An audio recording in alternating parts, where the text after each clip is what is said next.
Welcome to Shallow. One podcast, two time zones, diving deep into a new topic every week. From pop culture to beauty and wellness trends, careers and ambitions, these conversations flood our WhatsApp inboxes and social media feeds. Dialing in from Sydney, Australia and London, UK, we're asking the same question. Is it really that deep? The shallow take, overconsumption is out, and underconsumption might be finally in. We've spent the last decade in the cycle of hauls, online shopping, and pressure to constantly wear something new. But is 2025 the turning point? We're chatting with our friend, author, and fashion industry expert, Ashleigh Cameron, about the rising trend of underconsumption and whether we're actually buying less and how to fall back in love with what we already own. Having worked with brands like Belstaff, Topshop and M&S, Ashleigh Cameron knows the fashion and marketing industry inside out. With a background in fashion and textile design from Winchester School of Art, she now shares her insights on her Substack On Trend, where she shares her musings about current topics and trends, interlinking clothes, climate and culture. We couldn't think of anyone better to discuss fashion and trends with. Thank you so much for joining us. Ashleigh, how are you? I'm very well, thank you for having me. I'm on holiday at the minute, so in holiday mode, enjoying a relax. Extra thank you for being here. Where would you say you are, Cornwall? Yeah, Foy. So it's very sunny and lovely, and I've got a beachfront, which we'll absolutely be walking down to later today. It's giving the summer return pretty. I don't know if anyone's seen that. Oh, I'm Beach so house. excited for the new season. Where's Jeremiah? First off, Ash, where did your kind of interest in fashion begin? How did you get your kind of like love for this industry and clothes? I think, my mum worked in the textile industry, so I think that was probably a massive influence into why I became a kind of creative person. Like, there was always some arts project and something that she was kind of pushing us to get involved in. I did like art lessons from a very young age. But it wasn't until like secondary school that I was like introduced to sewing. And I think as soon as I'd done like those first couple lessons in secondary school, it was like, I don't even know how common it is for people to do like sewing and textiles in secondary school. Because I realized I talked to people and they're like, yeah, I had to wait until college to do that or something. But yeah, and then I just kind of went from there. I just knew I wanted to pursue it, loved the designing aspect, and like I sort of toyed between costume and fashion for a while, and then ended up going down the fashion route for quite some time. The rest was history, really. I kind of stuck to my guns with it. Also, like, kudos to anybody that can use a sewing machine, because in the 100%. summer last year, I was like, do you know what? Now is the time I want to start sewing and I want to make all my clothes, because basically I saw, do you know the Marvelous Mrs. Maisel? I feel like I've mentioned this on the podcast. You've mentioned this so many times. I know, it's like Taylor Swift, take a shot, but anyway, Mrs. Maisel, all those kind of like, those coats, those petticoats, and the kind of like 50s like style and the high-waisted like wool pants, you just can't really buy off the shelf. No, yeah.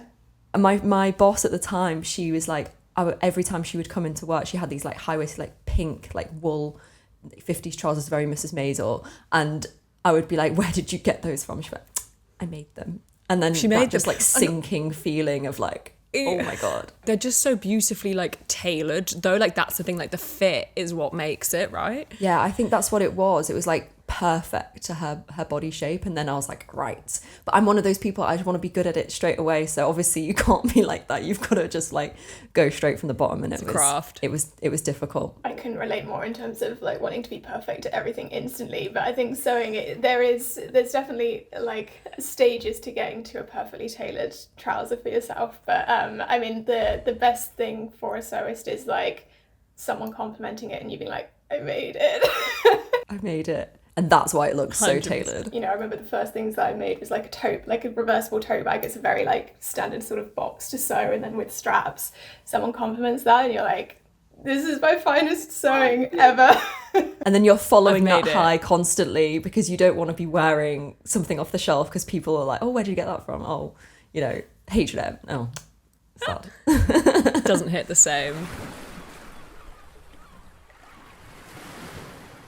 To get into overconsumption, I wanted to kick off with the amazing piece you wrote on this, on spring cleaning, that really sparked this whole conversation for us. And you opened it with the classic Dogs Trust marketing slogan from 40 years ago that said, "A dog is for life, not just for Christmas." And then you go on to quote a Sunday Post piece that said, "When the sparkle wears off and the Christmas lights fade, people start rethinking their choices." And it's just the perfect analogy, like not just for pets, but for how we shop, and especially when it comes to clothing and trends. Can you talk us through your thought process of what made you start thinking about overconsumption in fashion this way, and what really kind of like sparked your thought and inspired you? Yeah, I mean, I think it's the classic like coming out of Christmas, New Year barrage of messaging, which was, underconsumption is in.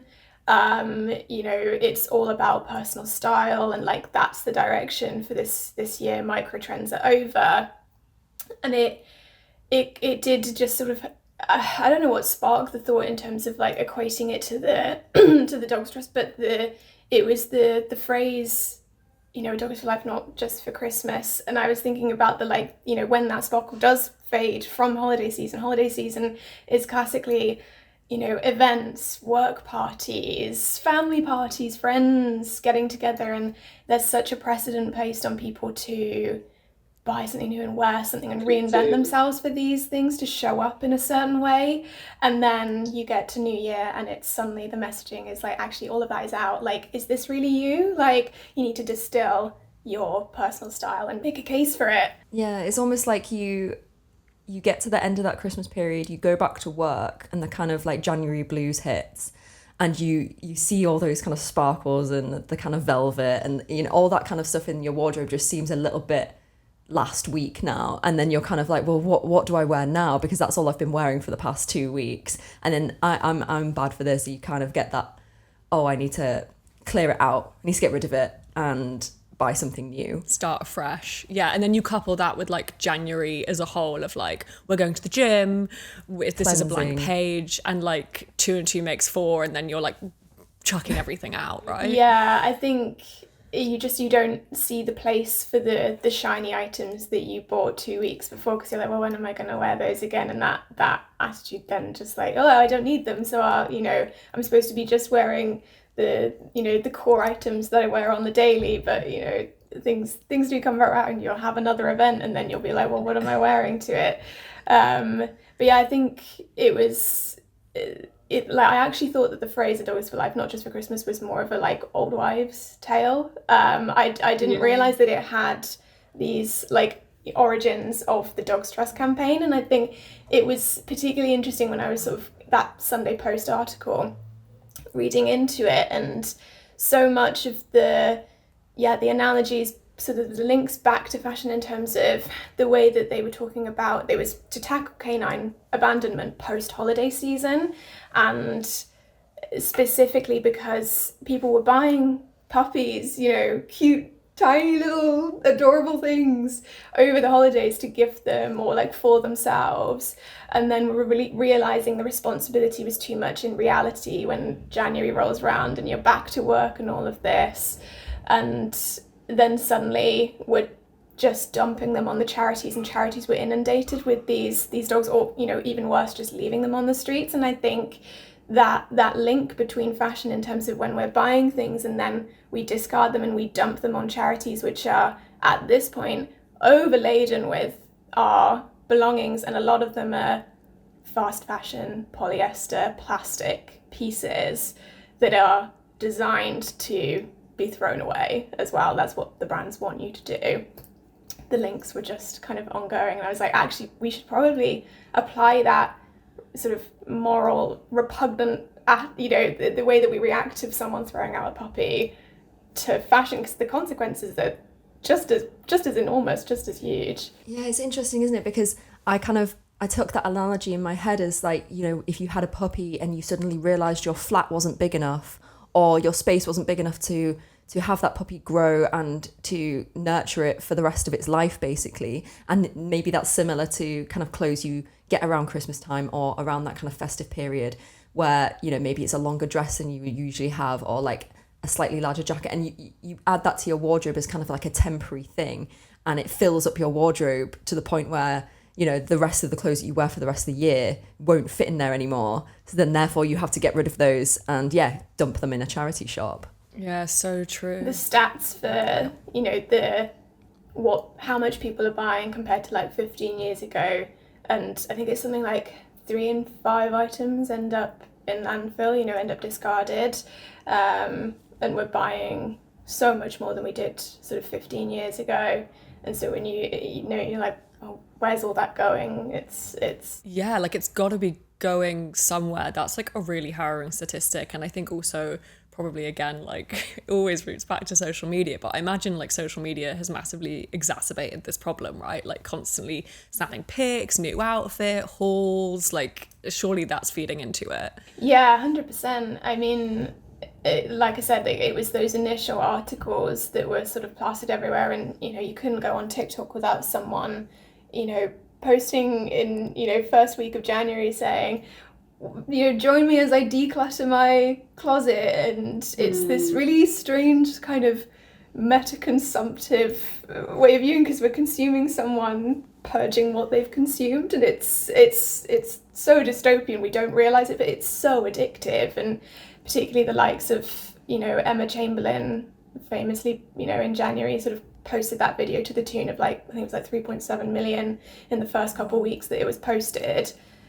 And doing a closet clear out, it's tricky because it had great awareness, and in terms of I think her idea of messaging was to, you know, promote sort of distilling your own personal style and stop just impulse buying. But at the same time, someone on that platform just, where's her clothing going, you know? Where does it all go? And are you throwing out just to buy more as well? Like, are we just like fresh slate, but we're gonna pull a load in? Because I know that, speaking of like kind of famous people getting rid of stuff, like Luce, didn't you go to Florence Given sample sale, or not sample sale, like wardrobe sale?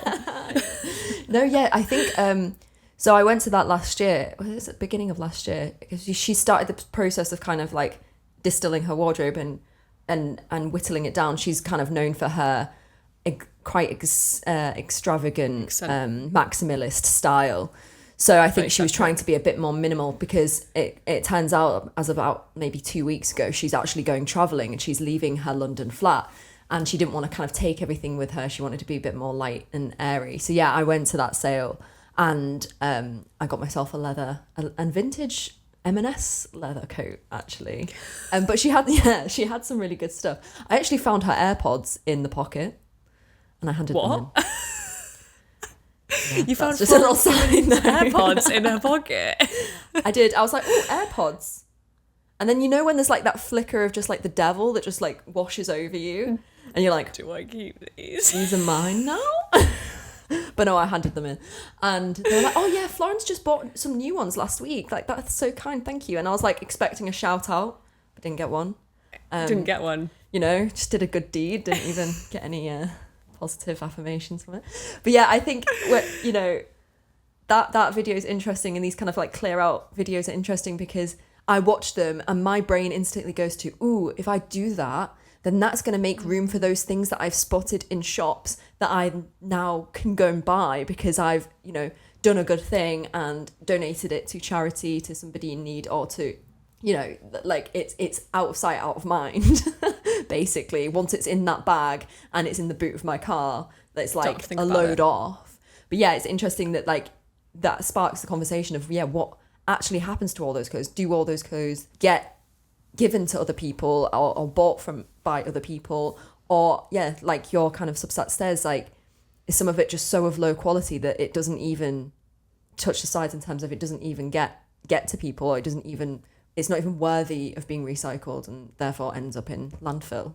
Yeah, I mean, a lot of the kind of the waste crisis, particularly linked to, you know, the fashion industry, is that the global north, you know, Western society ships all of their clothing that charities don't deem resellable to the global south. So it's places like Accra, Ghana, and specifically there's the markets there, Cantamanto markets, which are a massive part of the piece of increasing circularity of the products that we don't deem good enough to keep, good enough to recycle, good enough to sell on.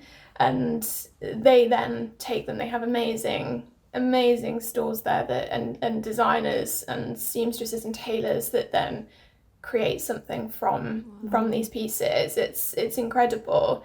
But a lot of the kind of the common feedback that's coming back in recent years is that the quality has significantly dropped, you know, particularly with the rise of like Shein, which is fast fashion. It is plastic fashion, fossil fuel derived plastic fashion, and that just doesn't last, and it's becoming harder for them to use those.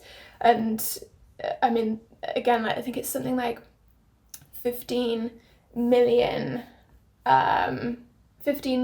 garments land like on the shores of Accra, Ghana every week, and something like 40% of them they have to discard. They can't reuse because the quality is that poor, and those get burnt or they end up as waste, you know, on the shores of their towns and their environment, and they're running out of space, so they're having to burn them. But you can't imagine the environmental, but also the impact on the people living there. Like, these are toxic fumes that are right next door to them, and we just, as a society, don't have to face the consequences for those things. It's really like an like out of sight, out of mind, out of to the mind. actual like tea. Like, I'm like putting it in that charity bag, going to the charity shop. Wow, it's out of sight, out of mind. I've got rid of it.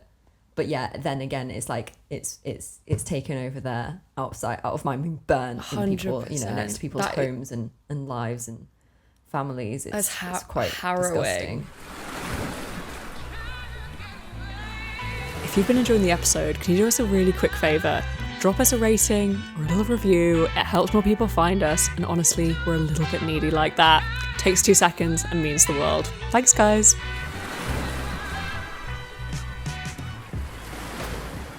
I want to flip kind of the overconsumption to the underconsumption for a minute.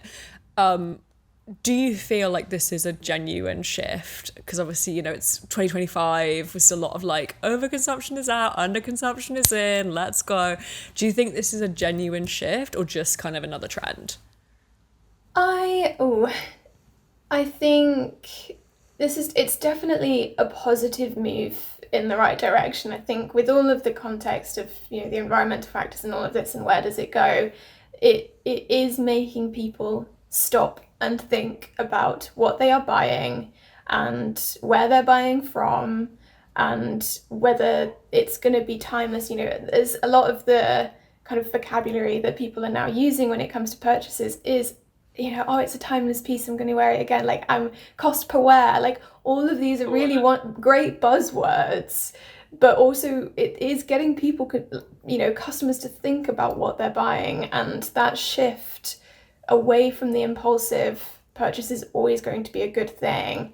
I think also that, you know, as much as the rhetoric of, you know, find your personal style can be quite damaging and quite overwhelming, because personal style is a journey. It's not a one size fits all. It's not an instant thing that you can immediately get, you know, and be like, oh, I'm going to think about it for a week and then that's me for life. Like, we age, we change, our bodies grow, and it, you know, there's so many different stages of life, and you have to allow room for yourself and, like, you know, not put the pressure of knowing yourself prematurely, because that's just, it's not how things work. But I think if we can find the joy in living with our clothing and changing with it, and, you know, gaining those skills to upcycle them, you know, starting on a sewing machine for the first time, Luce, that you were saying, you know, that's amazing, because that is the first step at kind of opening your world up to, cool, well, you know, maybe I don't want this shirt the way that the shirt is currently, but like, what could it be? You know, what can I do with it? And I think those ways of thinking are always going to be a positive step in the right direction to changing the kind of the attitude that we're approaching consuming with. Definitely. And so what kind of, in your opinion, what can we do about everything that you've mentioned, in the sense of, like, is it falling back in love with what we already own? Is it being, I mean, a more conscious consumer, I guess? What would be your kind of top tips to someone listening being like, what the fuck can I do about everything you've just mentioned? Yeah, I mean, it's very overwhelming. I think it's, everything is overwhelming at the minute, and I think it can paralyze people to be like, well, what am I to do? Like, what are my small, insignificant changes going to make? But I think it's, you cannot underestimate how enormous one person's actions are, and the fallout of it. I think for me, it's educating yourself, involve yourself in the organizations that are doing incredible work, follow them, replace those with the brands that you're buying from, these fast fashion brands, these even high fashion, any fashion brands, replace following those and those influencers that are just consistently pushing products at you with these organizations that are telling you what to do, how, information on fabrics, that's such a massive piece about, the longevity of garments. If, certain fibers just will not last, certain materials will not last. And the more you learn, like with anything, the more you learn, the more informed you are to make those decisions and be a more conscious shopper. And it's not, we're only human, and it's not about not buying, but it's about thinking, okay, well, can I, if I'm wanting this, lovely white shirt, there's been 101, like 1,000,000,000 shirts.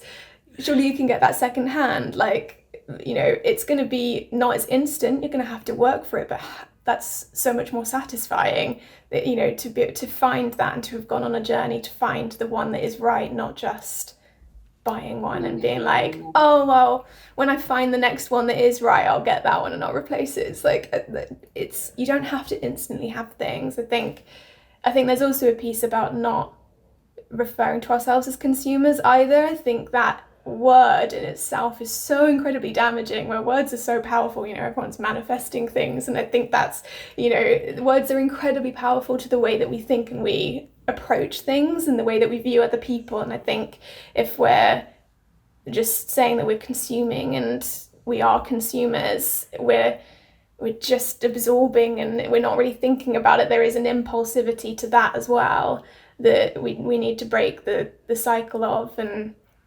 I think learning to sew, learning to mend. I mean, recently I was at Fashion Revolution hosted an event in central London, which was happening all over the globe. It was one day everywhere, all the cities, amazing places that were doing the same event, which was Mend in Public, and it was workshops on embroidery and patchworking and mending circles, and half of it was people coming to learn how to darn a sock, and their favorite socks have a hole in it. You can mend that, it's amazing. You can find that on YouTube, on TikTok. These resources are absolutely there for free, but this event was also free, and I think more of these are going to start happening because the want is out there. Attend, find sewing classes in your local area, learn. It's incredibly satisfying to be able to be kind of like, I can make my clothes last longer by darning a sock. And it's not the end of the world to have a t-shirt that has a hole in and fix it. It's like, we're so inundated with videos of people with these really clean aesthetic like wardrobes that are all like very equally spaced, like they're merchandising their own like wardrobe. This is my capsule wardrobe, and everything is like high end, really beautiful. And for most people that is not obtainable in terms of like, we can't get those high price tags. We if we buy something that we really love, like I really liked your little segment on your velvet trousers, where you kind of revisited them. They didn't fit in the way that you wanted to when you were younger, and you kind of, went through a process of, but I still want to keep them and I still want to wear them, and I'm going to just unpick the waistband. And like, I really kind of like that thought, instead of kind of just being like, oh, getting in your head about that's not me anymore, I don't fit into that anymore, I'm going to get rid of it. It's augmenting it and making it fit who you are now, which is, someone who's older and that's just life, and that's just what happens, and it's not a bad thing.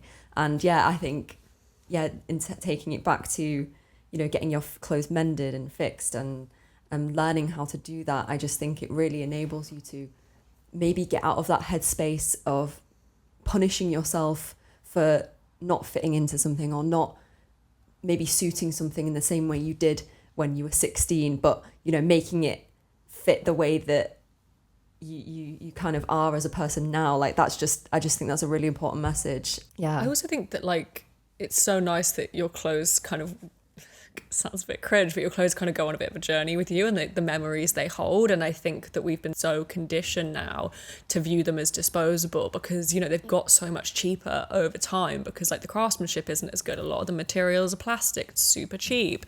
We just don't view clothes in the same way. But I know, like, when I look through my wardrobe, like, I have like this sparkly kind of sequin blazer dress, and I've worn that to like so many New Year's Eve parties, and like, having moved across the globe, like, those clothes have come with me, and I'm like, I wore that to like my first walk around my neighborhood kind of thing. And I think the way we're viewing it now is just, it's just chuck and chuck and chuck, and it's kind of sad. Yeah, it's interesting you say that about, like, particularly, I think the events segment is such a strange one, because there is this pressure, you know, if you've been to a wedding and you've worn an outfit and you go to another wedding and there's maybe the same people there is this pressure to not wear the same thing that you wore before. But, like, you know, to your point, Phoebe, it's the memories, like how special it is that you were like, oh yeah, when we were last all together celebrating so-and-so's wedding, you know, I'm back here again in the same dress. I think it was, I saw actually just literally yesterday or the day before last, like,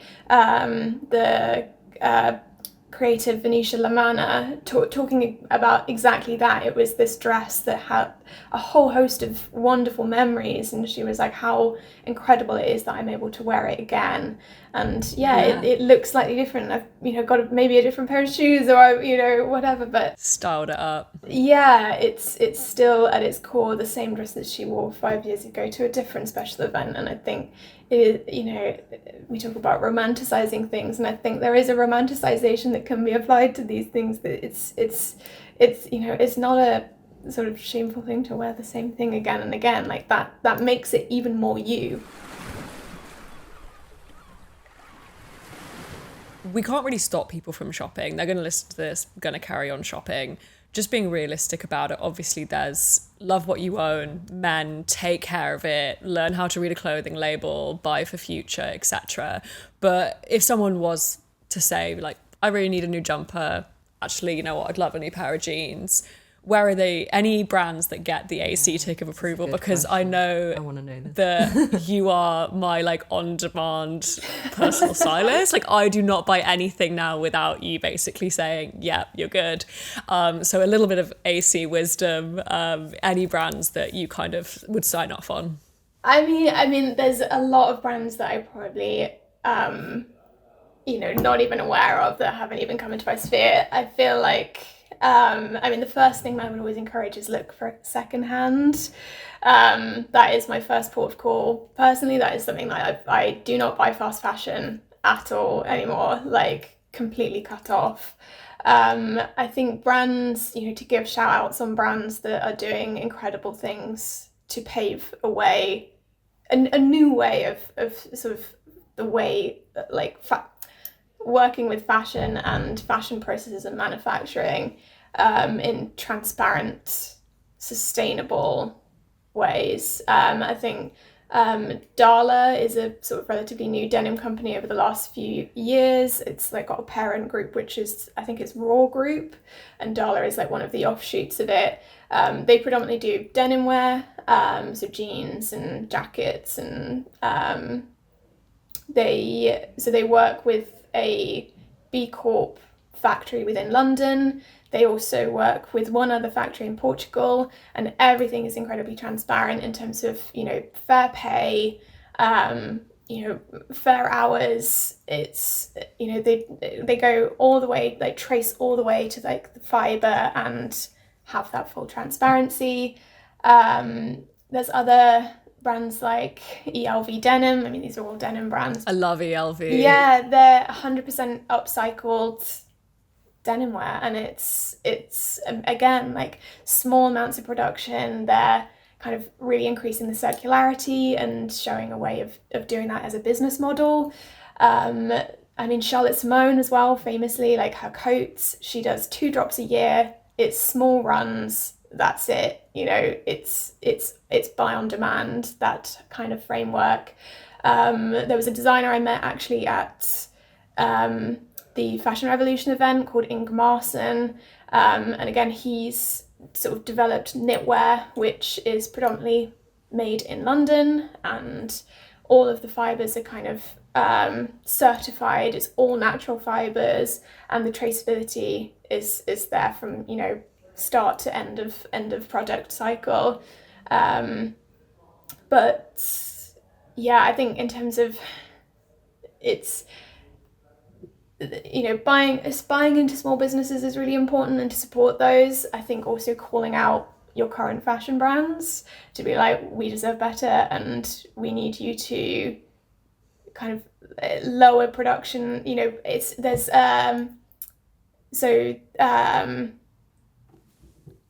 the All Group, the All Foundation have a campaign which is called Speak Volumes, and that is about calling out fashion brands and asking them to tell us what their full production total is for, you know, year on year, month on month, because honestly, the worst thing is that most fashion brands overproduce massively. In fact, high-end, like not even fast fashion, it's just fashion brands on the whole produce far too much, and they're not transparent about it. A lot of it is synthetic fibres, man-made fibres, and it's incredibly damaging. So I think, yeah, it's tricky sort of saying brands to kind of follow. I think it is a bit of a case by case, but a great place to find out information is Good On You, that they have a brand rating system, which is very simple, and it is rating brands on sustainability and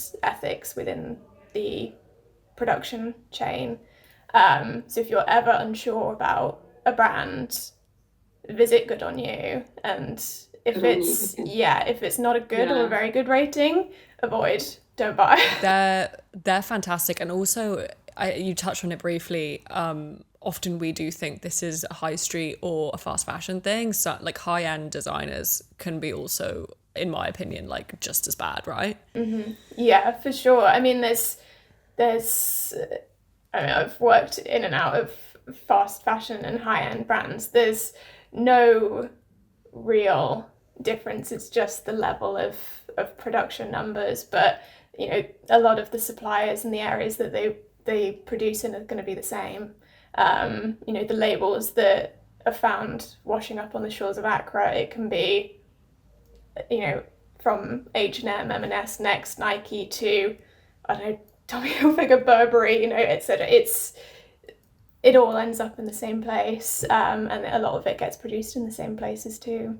What would you say if somebody didn't have the budget to kind of buy these? Because obviously if you've got a smaller production level and you're only producing clothes maybe twice a year in 2 batches, I expect the price tag will be a little bit higher than usual, which, you know, is something that I think I'm coming around to, and is definitely something I would prefer to, buy cheap, buy twice, which is what me and Phoebe usually say. But like, what if you don't have that budget? Would you then, you know, kind of direct that person more towards kind of Vinted and Depop and buying other people's unused clothing?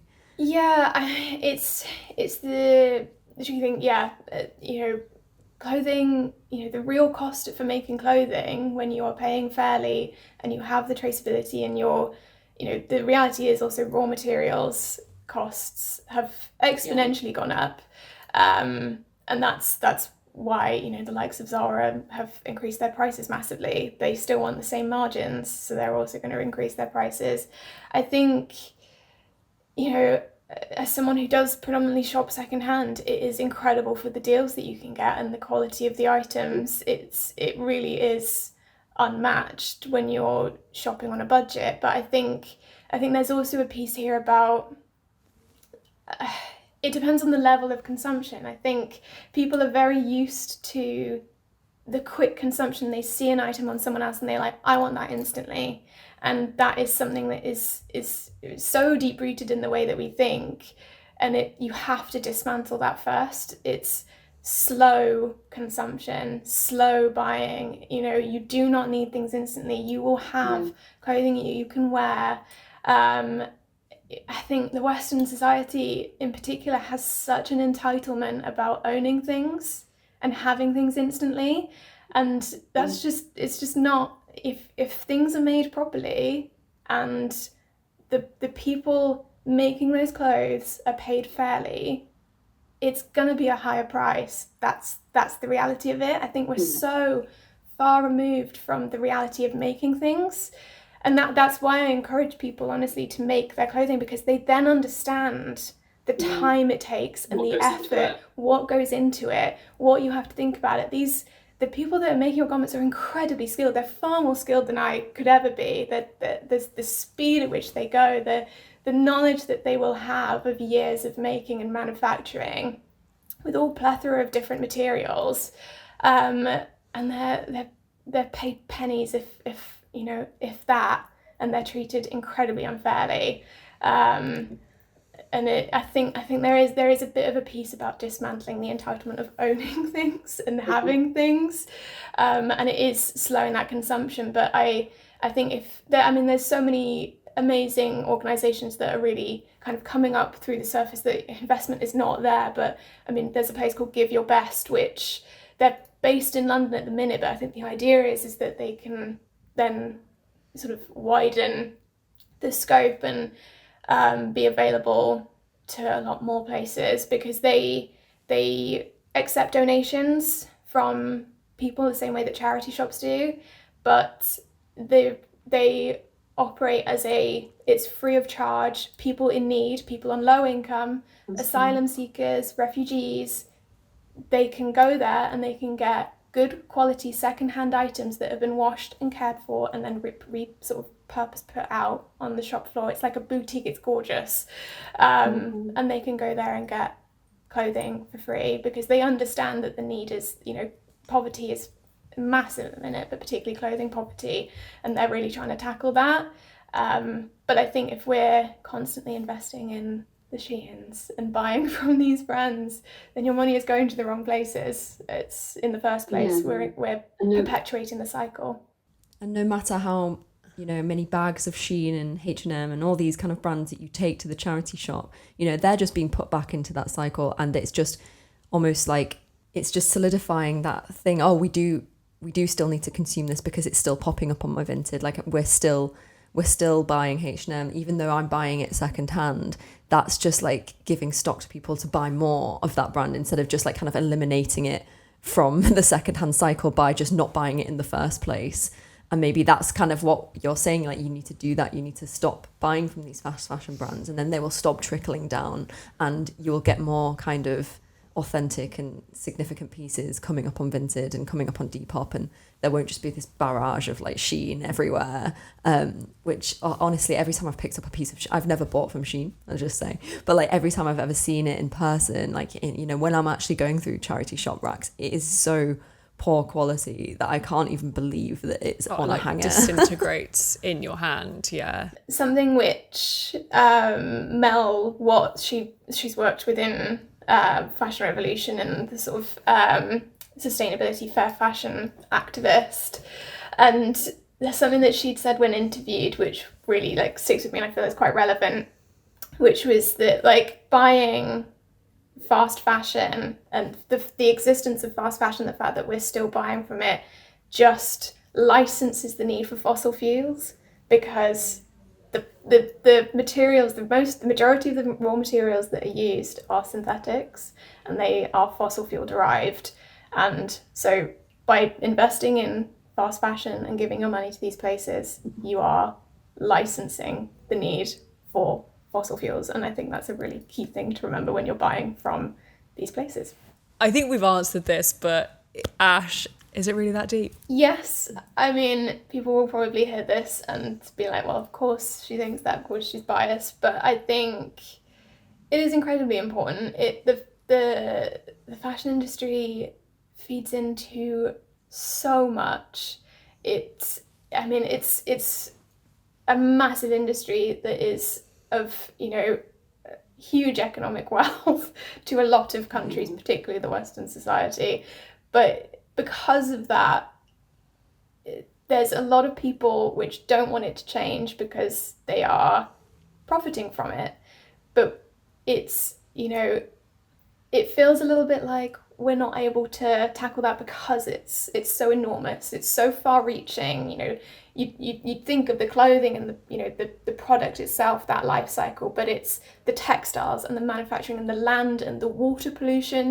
There are so many ways that we could take this conversation that we do not have time for, but I think it's, people often roll their eyes and it's just fashion, underconsumption, overconsumption, personal style, yada yada, these are all just buzzwords, but it's so much deeper than that. And it's like Pandora's box. You open the box and there's just a whole wealth of information, and it can be overwhelming, but the best thing that you can do is educate yourself and just slow down. Slow down. And now it's time for... And what a pile of bollocks! This is the time in the show where we just kind of chat shit about something really insignificant that just riles us up and makes us mad. And this time it's our guest, Ash Cam.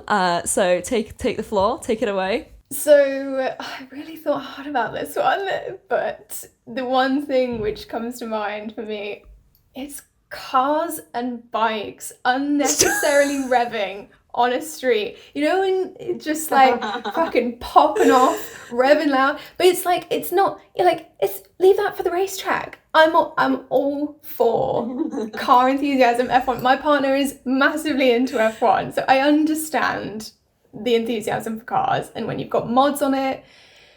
But if it's a 20 mile an hour, you can't even go 20 miles an hour on some streets in London. A residential street has so many speed bumps. Why are you revving? Why at 10 p.m. at night? It's so necessary. And I will find myself hearing it and be like, oh my God, grinds my gears. There's an absolute... I'm so with you on this. Sorry. It's small dick energy. I hate it as well. It's like, do you think that everyone else is impressed? They're just pissed off.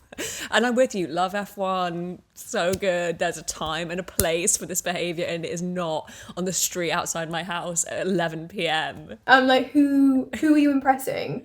Because I was just having a peaceful moment reading my book, and you've got 2 yards between one speed bump and the other, and you decided that was the time to rev your engine and make obnoxiously loud noises. It's There's an absolute See You Next Tuesday that does it outside our street at honestly it's at midnight pretty much every night, and I think he just goes and and it pops, and then I'm like fuck, and I'm awake and I'm like, not the pop. It's an attention seeking problem that some men have.